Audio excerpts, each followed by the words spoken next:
एक मॉल आहे गाझियाबादमध्ये. 10 ते 15 वर्षांपूर्वीची गोष्ट असेल. मी तिथं काही घ्यायला गेलो होतो. सोबत कोणीतरी होतं.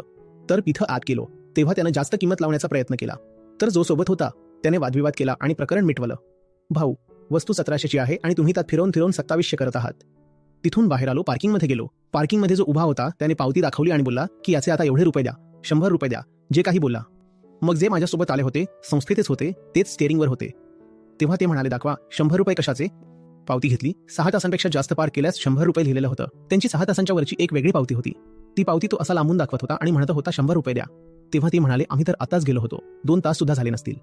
तर मग म्हणाला, नाही नाही, काही नाही, तुम्ही 50 देऊन टाका. मी म्हटलं, तुम्ही बघताय ना, म्हणायला हा गरीब माणूस आहे आणि म्हणायला जो आत होता तो श्रीमंत माणूस होता. दोघांमध्ये काही फरक आहे का? काही फरक आहे. गरीब माणूस त्याच्या जागी तुम्हाला लुटण्याचा प्रयत्न करतोय. श्रीमंत माणूस त्याच्या जागी तुम्हाला लुटण्याचा प्रयत्न करतोय. ज्याला तुम्ही आज गरीब माणूस म्हणता, उद्या जर त्याला मॉलमध्ये दुकान घेण्याची संधी मिळाली तर तो मॉलमध्ये दुकान घेऊन सगळ्यांना लुटणार.